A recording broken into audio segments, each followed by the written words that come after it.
Next, let's consider the instantaneous speed. By definition, the instantaneous speed is the magnitude of the instantaneous velocity. So, if we have the instantaneous velocity from the equation, v is equal to the dx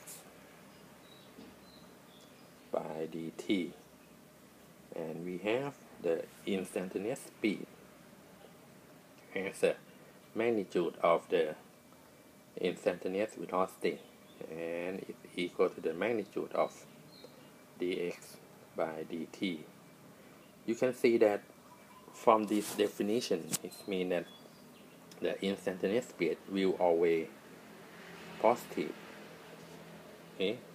Because it is just the magnitude of the instantaneous velocity. Now, we have many kinds of like speed or velocity: the average speed, the average velocity, the instantaneous speed, the instantaneous velocity. In general, if we say velocity or speed, it means that we are talking about the instantaneous value, except we specify exactly that it is average velocity or average speed. We always mean if it's an instantaneous. For example, if I say the speed of a car is 10 km per hour, it means that I'm talking about the instantaneous velocity. If I want to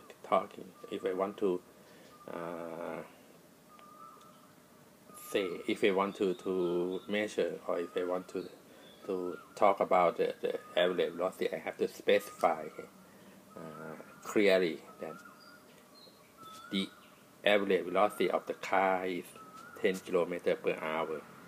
Okay, that is just about the language, the vocabulary. Okay, so far we have talked about the definition of many terms. Now we will put it together and do the analysis. To make it simple, we will look at the model of our system. The meaning of model here is that it describes the behavior of the physical system, but we make it the simplest as possible. For example, when we talk about the motion of an object, we use the particle model. That is, when we talk about the motion of the object, we look at it, or we do the simplification that it is just the particle. We ignore the detail, the size, the detail, the shape, everything of this object, but the position. Okay, so we change it from the object like this to the particle. So this is the model, and then we do the analysis of the position of the model.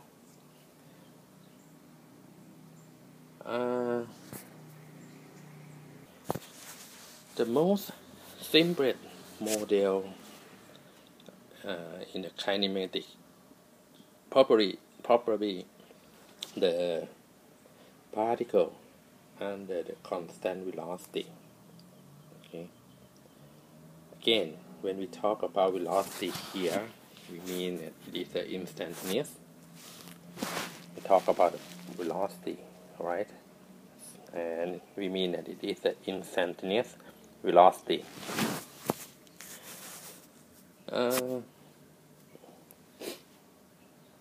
Instantaneous velocity. And since the instantaneous velocity is a constant, it is obviously that the instantaneous velocity must equal to the average velocity, or the average velocity equal to the instantaneous velocity. This is obvious because the velocity is not changed. So if you want to calculate the average of the quantity that not changed, is that constant. Anyway, if you want to express it mathematically, we have that from definition. Okay, the average velocity, in fact, this is the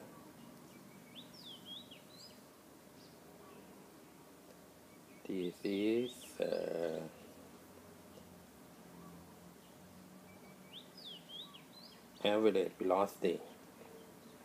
Okay, but as we have that the average velocity is equal to the instantaneous velocity, so we can write that the instantaneous velocity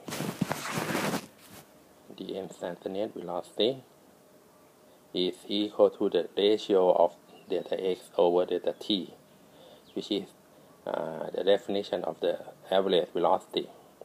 And then we can write down it as xf minus xi over delta t. And by doing some algebra, we have this equation, that is xf equal to the xi plus vx times delta t. This is the equation of motion. This is the equation of motion. Say that it is the equation of motion. Okay, this is the equation of motion of the particle under the constant velocity. Okay, and to make to simplify it further, we may let the initial time ti is equal to 0. So we can write down the equation simpler form, that is xf is equal to xi plus vxt. The measurement of t starts from the t equal to 0. This is for the constant velocity. And in this case, you can see that if we draw the graph between the position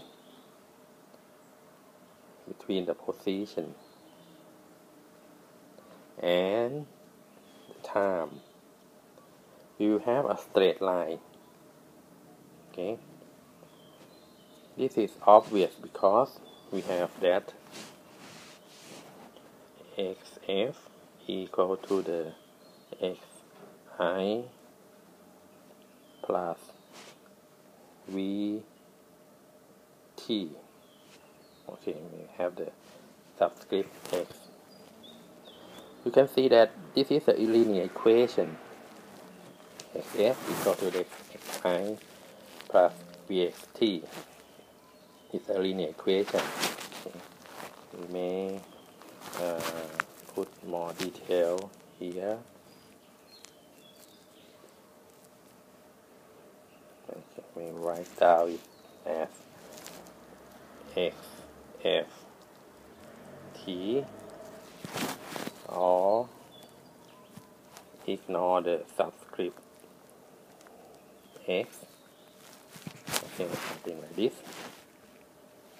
And we have the xt is equal to the xi plus vt.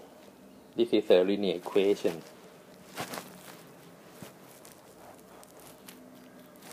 This is a linear equation. Okay. And when we draw the graph, we have the straight line, and important point is that the slope of this line is equal to the velocity. Okay,